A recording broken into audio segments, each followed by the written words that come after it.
आप इस चीज को देखें कि एक पाथवे जहां से हम गुजरे हैं, ठीक है, पिछले 5 साल से पढ़ा रहे हैं स्टूडेंट्स को। ठीक है, हम पिछले मतलब 5 साल, पिछले 7 साल से एक फील्ड के साथ हम अटैच हैं। 7 साल। और उसमें मेरे 1 साल लगा दें जिसमें हम जॉब के लिए तैयारी करते रहे, फिर जॉब हो गई, फिर सीएसएस की तरफ निकल गए, नोट्स बनाते रहे। पिछले 4 साल से मैं बकायदा पढ़ा रहा हूँ, 5 साल से मैं बकायदा नोट्स बना रहा हूँ। अब आप लोग जो बिगिनर हैं, एक है कि आप खुद से उठाओ कोई बुक और पढ़ना शुरू कर दो, एक बात है। लेकिन अगर आप हमारे साथ अटैच हो जाते हो तो मतलब 5 साल का एक्सपीरियंस आपको विद इन 3 to 4 मंथ मिल रहा है। अंदाजा करें कि कितना बड़ा डिफरेंस है, कितना बड़ा डिफरेंस क्रिएट कर सकते हो। आप उन लोगों के साथ मुकाबले पे आ जाओगे जो पिछले 3 साल से सेल्फ स्टडी करके तैयारी कर रहे हैं। सही है ना?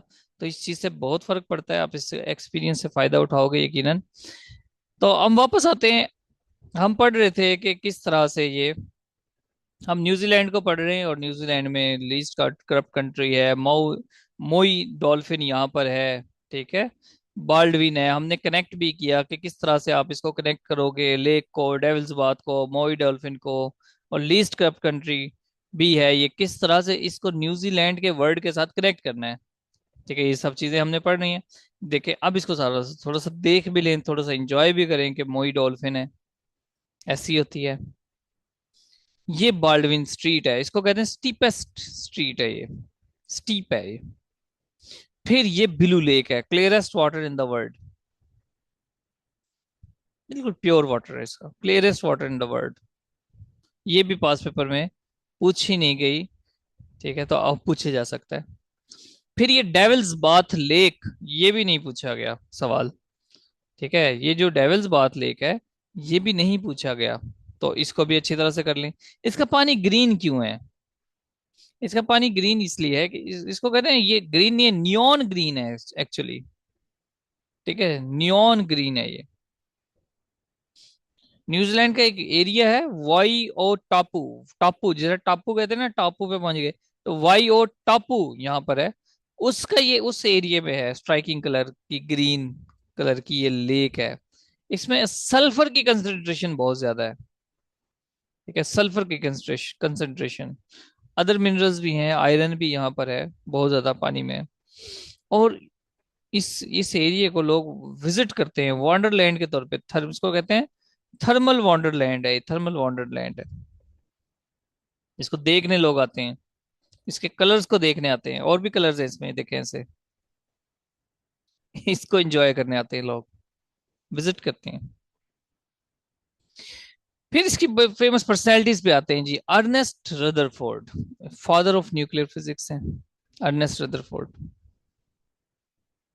अब ये ध्यान से देखें, इसको मैंने एक पढ़ा, ये कभी ये नहीं पूछेगा कि अर्नेस्ट रदरफोर्ड किस कंट्री से ताल्लुक है। लेकिन ये पास पेपर में आया हुआ है कि फादर ऑफ न्यूक्लियर फिजिक्स किसको कहते हैं? अर्नेस्ट रदरफोर्ड को। मैंने उसको सर्च किया कि यार ये बंदा अर्नेस्ट रदरफोर्ड कहाँ का है, ये किस कंट्री का है। मैंने इसको सर्च किया और न्यूजीलैंड के साथ ऐड कर दिया क्योंकि न्यूजीलैंड का था।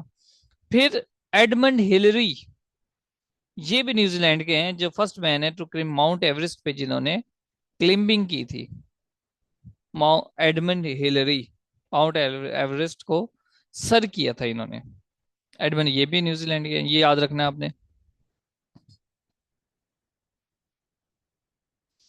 अर्नेस्ट रदरफोर्ड, ठीक है, father of nuclear physics, New Zealand के हैं, फिजिक्स फिजिक्स थे ये यकीनन।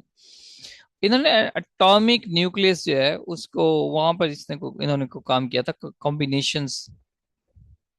इनकी कंट्रीब्यूशन थी कि एटॉमिक एटम के न्यूक्लियस को डिस्कवर करने में, आई थिंक ना, वो इन्होंने डिस्कवरी की थी, तब इनको नोबेल प्राइज मिला था।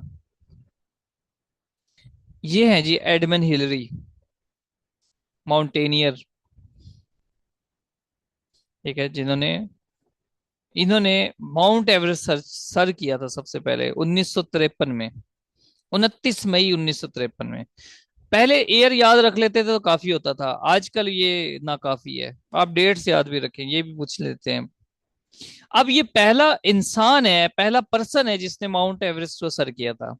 तो वो पहली खातून कौन सी थी जिसने माउंट एवरेस्ट को सर किया था? वो जापान की है। ठीक है, जापानीज है ये, जंको टैबी। ये खातून है, जंकू, जंकू टैबी। जापानीज हैं, टीचर। ठीक है, ये ऑथर भी हैं, जापानीज माउंटेनियर भी हैं, ऑथर भी हैं। जो पहली खातून थी जिन्होंने माउंट एवरेस्ट को सर्च किया था 1975 में। इन्होंने भी मई में किया था, 16 मई 1975 को। जंकू तैबी। जेसिंदा आर्डर्न, ये मैंने उनको खुद ऐड किया है। ये फॉर्मर न्यूजीलैंड की फॉर्मर प्राइम मिनिस्टर थी। ये 2017 से 23 तक रही थी। यहाँ पर एक इंसिडेंट हो गया था, बहुत सारे मुसलमानों को शहीद कर दिया गया था। तो इन्होंने असेंबली में तिलावत करवाई थी, अगर मैं भूल नहीं रहा हूँ तो। जसिंदा आर्डर्न, तो इनको याद रखना, ये न्यूजीलैंड की थी, कभी पूछ ले। प्राइम मिनिस्टर थी ये, 14th प्राइम मिनिस्टर। इनके बाद एक बंदा आया था, उसके बाद भी कोई आया होगा, लेकिन ये क्रिस्टोफर मार्क ल्यूक्सन आजकल प्राइम मिनिस्टर हैं।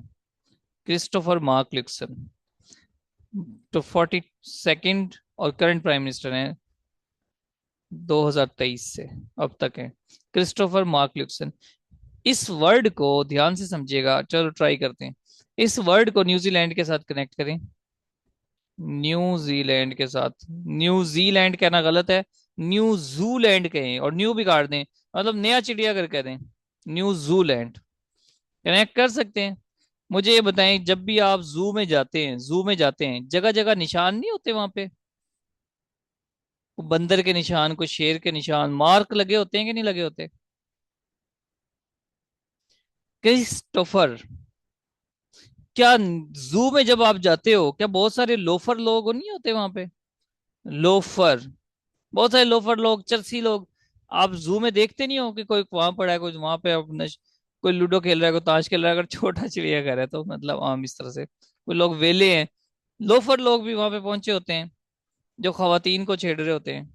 ऐसा होता है कि नहीं होता? तो ये बस एक कनेक्शन है, कुछ सोचें, कुछ बनाएं, कुछ भी दिलचस्प।